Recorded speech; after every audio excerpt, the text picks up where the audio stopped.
Eu fico aqui pensando, como será que estão os limões sicilianos das fazendas do interior de Minas Gerais nesse momento, hein?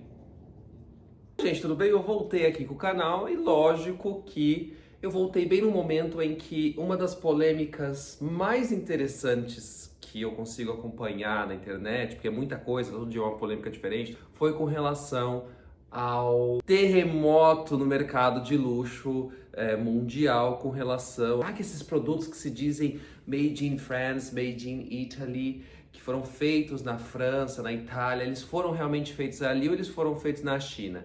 Mas tem tanta nuance nisso, e se for feito na China, qual que é o problema? Qual que é a situação? Você está comprando por um produto ou por uma marca? Você está comprando um produto que realmente vale a pena ou não? Eu não vou falar muito sobre os desdobramentos dessa situação e eu vou deixar que vocês vão lá no canal da Beta Bochá e dão uma olhadinha, que ela fez um vídeo de 50 minutos e na realidade eu vou usar uma fala dela para a gente começar o vídeo aqui, então a gente vai olhar para a TV. Num produto que é realmente produto e o quanto é marca. Maravilhoso, de quase uma hora explicando toda a treta, mas essa fala dela é muito interessante para que a gente entenda mercado de luxo e que a gente consiga levar isso também para uma ideia de cosmético para vocês. Sim, a gente vai ter um momento aqui acadêmico para falar sobre o que é o luxo na nossa sociedade. Veja, eu não estou atacando o seu estilo de vida. Não tô nem aí se você compra uma bolsa que custa 60 mil dólares, se você compra a bolsa fake, você faz o que você bem entender. Minha função aqui é conseguir construir com vocês uma ideia sobre mercado de luxo, para que daí no final eu consiga falar sobre diferenças entre produtos de luxo no setor cosmético e por que o cosmético ele é tão importante para o luxo. Eu fiz um pequeno roteiro aqui, e até porque eu vou citar citações, então vão ter momentos que vão ter abre aspas, fecha as aspas. Mas o luxo, gente, ele é um dispositivo simbólico de distinção. Então, o luxo serve para isso. As marcas de luxo, elas não são só sobre, e aí a gente já pode voltar aqui na fala da Beta, não são só sobre a qualidade do produto. O produto tem que ter em si uma qualidade boa a superior, obviamente, mas é sobre uma distinção que é criada dentro de um sistema que fala para você sobre desejos. Então, mais do que importante de existir a marca em si e criar essa distinção, ela precisa gerar o desejo não só nos consumidores dela, mas em você aí que tem um gol bolinha e acha que é rico. Isso também serve como uma forma de capital social e cultural. Ele vai mostrar para as pessoas quem você é. É também um marcador de classe, de poder e especialmente de rarefação. É aquela coisa que a Hebe fala, eu quero, eu compro. Eu entrei, experimentei, serviu, comprei. Mas será que você pode comprar? Se você conseguir comprar muitas vezes bolsas de luxo ou itens de luxo, você precisa tanto ter... Você tem que estar como se fosse num clubinho ali, né? E você tem que ser convidado, você tem que conseguir um horário. Ai, gente, uma coisa de exclusividade que assim, pra mim não funciona, eu gosto de ir num PF... com a minha camisetinha de semi-luxo. Isso aqui não é luxo, gente. Se a gente for pensar no luxo mesmo, isso aqui é assim, tá ali, né? É que assim, vai depender muito do contexto. E aí entra uma outra questão. Luxo dentro de um contexto cultural. O que é um luxo dentro de um contexto cultural brasileiro? E o que é um luxo dentro de um contexto cultural europeu? Entra a parte mais interessante, que é o fetiche. Sim, amores. A gente vai entrar para falar um pouco do velho barbudo Marx aqui. Então vocês me desculpem, por mais que tem muita gente que não vai gostar disso, vai me chamar de comunista, vai me chamar aqui de socialista de iPhone, com a camisetinha da Comme des Garçons, mas é importante a gente não se alienar. Tá com a ideia de distinção, que eu vou chamar aqui o Bourdieu. Eu acho que é Bourdieu, eu não sei, meu francês não é tão bom, gente. Então, quem for francês aí, eu vou deixar aqui a carinha dele, vocês vão falar pra mim o nome dele de verdade. Ele vai falar um negócio que é assim, eu vou abrir aspas aqui. O gosto é um marcador de classe. O luxo é a estetização do privilégio. O marcador de classe vai depender também do contexto onde você está. Um marcador de classe brasileiro, ele é completamente diferente de um marcador de classe francês. Algumas linguagens são universais. Então, por exemplo, você falar sobre uma bolsa Birkin da Hermès é uma questão universal. Ela vai ser um marcador de classe no Brasil, também vai ser um marcador cultural na França. Só que eu chegar com a minha tacinha de limões sicilianos colhidos nas fazendas do interior da Tailândia, ela já não é um marcador cultural, tá? Para uma sociedade europeia. Por quê? Porque essa marca aqui ela se construiu dentro de um contexto brasileiro. Então, assim, essa marca não, né? Eu lembro, você sabe do rolê, né? Isso aqui é a fake. E aí que tá, né? O que é verdade aqui nesse vídeo? A ideia do Bourdieu, ele vai falar também quem pode ter acesso e quem é belo. O que é belo, o que é aceitável e quem pode ser. Então, existe também uma distinção sobre o espaço da beleza, sobre o espaço do que é aceitável. O luxo se manter, ele precisa ser, de certa forma, muito selecionado. Só algumas pessoas podem comprar. E aí no momento em que aparece uma xícara de limões sicilianos das fazendas colhidas no interior de Minas Gerais, lá num cafezinho, porta de rua, na Tailândia, aí o luxo se desconfigura.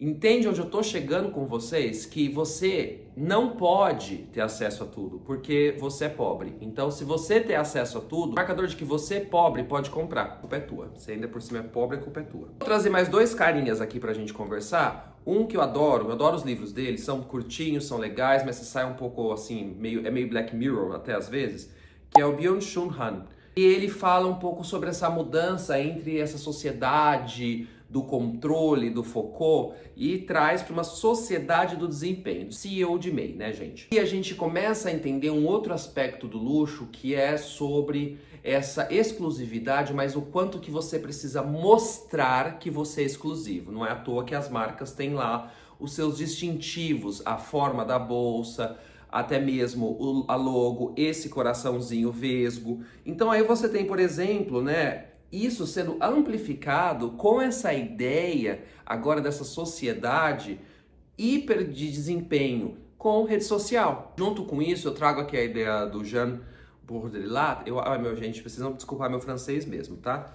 O luxo não é para usar, é para ser visto como um sinal. É como um simulacro. Eu vou colocar um querido aqui que é o Karl Marx e ele vai trazer a ideia do fetiche, né? O fetichismo da mercadoria transforma relações sociais em relações entre coisas.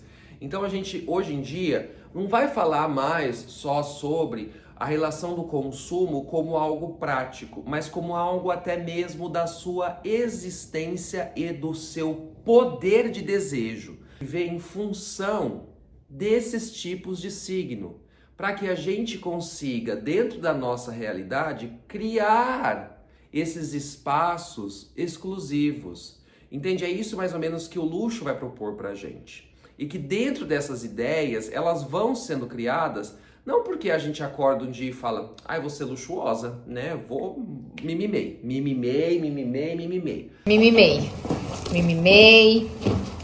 Vou mostrar pra vocês esse mimo que eu estava ansiosa por chegar. Chego. Tá preparado?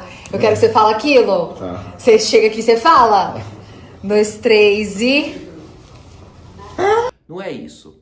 Não é isso. É que você tá dentro desse sistema. E esse sistema ele vai demarcar quais são os seus espaços. Podendo aqui fazer até um paralelo de raça, gênero, local de nascimento e como que você pode acessar esses espaços. E que se você for acessar esses espaços, quais são os marcadores que você pode utilizar? O luxo pode ser visto de diferentes formas, não só nas bolsas. Veja, o valor não está só na utilidade, mas também num sistema simbólico construído para desviar o olhar do trabalho. E aí aqui a gente já começa a pensar na situação das bolsas fakes, né? Que a gente está pensando, essas hiperfakes. Porque elas são basicamente tão parecidas quanto, mas elas são produzidas em outro espaço, a mão de obra super explorada, porque quando você tem essas marcas de luxo, geralmente o que acontece é, elas pagam em espaços que a mão de obra são mais valorizadas, como a Europa, e aí você consegue, de certa forma, garantir que o trabalho ele é mais remunerado. Ainda vai estar um sistema de casas aqui, é muito complicado a gente ficar pensando nisso, achando que, meu Deus, é porque ela tá fazendo uma bolsa ali da Hermès que ela vai ser rica. Não, não vai ser, tá? Assim, vai depender muito de quem tá fazendo. Se a design é uma coisa, se a costureira é outra coisa. São classes aqui mesmo no trabalho. Não tem como a gente fugir do Marx, gente, desculpa. Quando a gente vai pros fakes e tudo mais, e que ficou-se essa discussão, será que essas fakes não são as bolsas reais? Porque elas são tão parecidas. Mas a ideia não é só sobre isso. Se elas são produzidas em locais onde não há uma legislação forte sobre o trabalho, então a gente está falando também de uma exploração de mão de obra, mesmo que você vá comprar a fake, para manter um sistema de luxo, pelo menos na sua idealização do que é. Então você entende que aí é uma ideia que tem muito a ver com esse fetiche, que você não vai se importar, você vai estar alienado com relação ao trabalho, que foi desempenhado para produzir isso, para produzir esse produto, independente da marca. Ah, mas é mais barato, mas ainda é caro. Uma reportagem maravilhosa do João, eu vou deixar aqui para vocês darem uma olhada. Adoro ele, adoro as reportagens dele, e que fala sobre essas hiperfakes, hiperrealistas que existem hoje em dia e que são caras. Então são marcadores. Você quer se demarcar porque você vê a tua influencer, então tá tudo sendo aumentado. Usando essas bolsas, você fala, por que que eu não posso? Eu posso, eu sou tão chique quanto ela. Mas muitos dos influencers também, gente, são brega. Brega pra um caramba, né? E a gente precisa começar a determinar pelo menos um pouco os nomes para as coisas. Pode pensar, então, o luxo em 5 pontos, assim, que eu trouxe aqui, né? Tem mais pontos, obviamente, mas eu vou deixar 5 para vocês pensarem, pra gente chegar na questão do cosmético. A escassez, então, são só algumas que são produzidas, só algumas pessoas vão conseguir ter acesso a isso. Uma herança simbólica, aqui a narrativa dos limões sicilianos colhidos na fazenda do interior de Minas Gerais vem de onde? Marketing emocional, que vai ter a ver sobre poder, sobre acesso, sobre sensualidade, sobre uma estética e ritual, então foi feito à mão. Veja como eu uso esse produto, o unboxing desses produtos, uma cultura de classe. O luxo, ele só existe porque existem classes. Aí a gente precisa ser sincero. O luxo, ele precisa do não rico. Ele precisa que você crie o desejo, fale, replique. Rede social hoje em dia vai ser isso, né? Vai replicar isso várias vezes. Sobre como aquilo ali é desejável, sobre como aquele produto é bonito, sobre como aquilo ali você queria, mas que você nunca vai ter. E como você nunca vai ter porque você é pobre... Assim, gente, quando eu falo que você é pobre, tá? Se você ganha 20 mil, tá aqui no balaio. Porque uma bolsa dessa vai custar pelo menos metade do seu ano de salário. Você tem que pagar aí da escola das crianças, você tem que pagar a parcela do teu carro, você tem que pagar o plano de saúde, PVA, você tem que pagar tudo, né? Então assim, desculpa, você não é bico para isso, mas você gera o desejo em relação a isso, porque você replica essa ideia, e aí a replicar essa ideia, você tá falando que é um marcador de distinção, porque daí quem é rico vai olhar e falar assim, aquela ali pobre não consegue, né?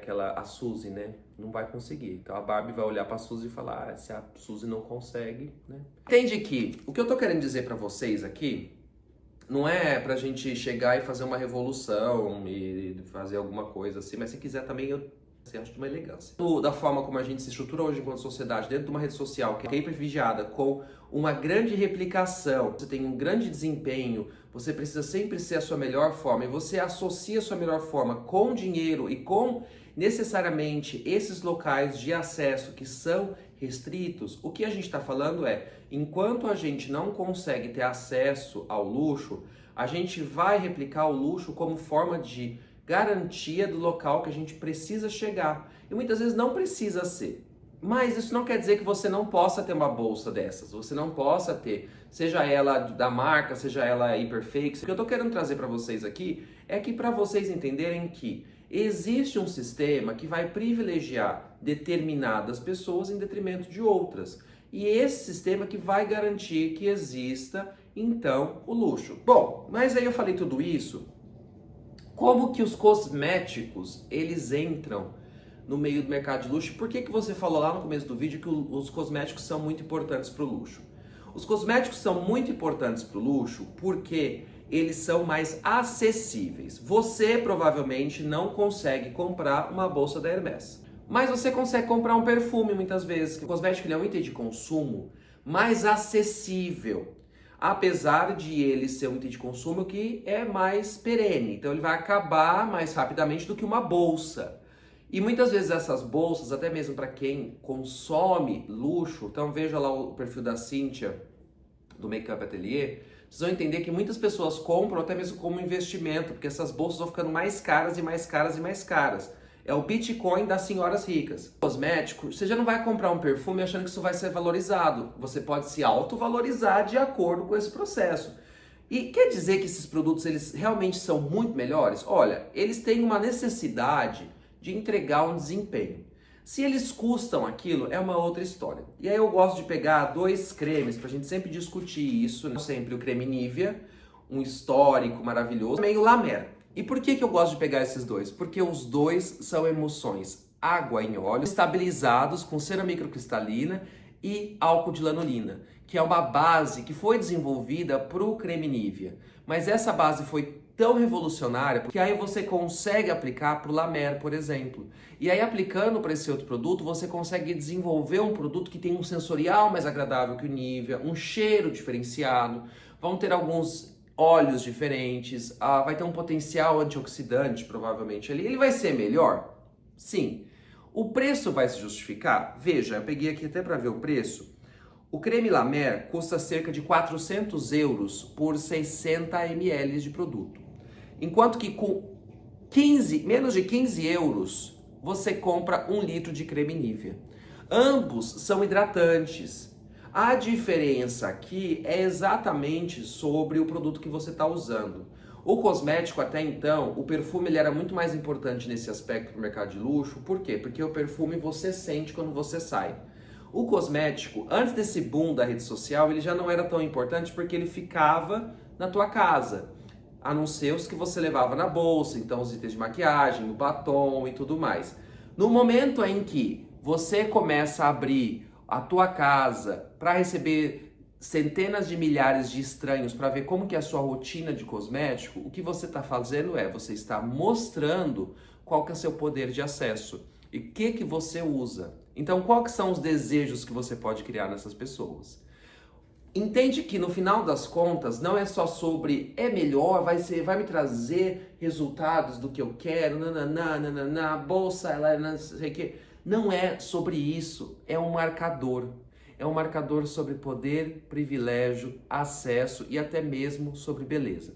E a gente pode fazer depois um vídeo para falar só sobre como esses marcadores hoje estão sendo transformados em arte de beleza no sentido de acesso a medicamentos que garantam uma magreza e ao mesmo tempo acesso a procedimentos que garantam uma juventude. A gente pode falar sobre isso no outro vídeo, porque senão isso aqui vai ficar basicamente um vídeo de 60 minutos e ninguém vai assistir e depois eu tô aqui para fazer o quê? Também tô aqui para capitalizar em cima do mercado de luxo, olha lá, tá vendo? É sobre isso aqui que a gente faz mesmo. Quando perguntam para mim assim, mas é tão caro, será que vale a pena, não sei o quê? Você não está consumindo apenas a performance do produto, aquilo que a Beta fala no começo do vídeo dela. Você está consumindo também uma marca, você está consumindo também um tipo de situação para conseguir se diferenciar com relação a outros grupos. Será que os produtos cosméticos eles vão vir com problemas porque eles vão vir feitos da China? Eu acho que primeiro a gente tem que deixar um pouquinho essa xenofobia pro lado do forma de produção. Segundo se for feito lá, para chegar no Brasil, você tem que passar pela Anvisa. Então assim, mesmo que seja um produto que foi produzido em outro país, para poder ser comercializado no Brasil, primeiro que o Brasil tem uma taxa imensa para produtos cosméticos importados, que precisa passar pela agência sanitária. É isso, gente, tá? Vamos deixar também os nossos preconceitinhos de lado para algumas coisas, tá?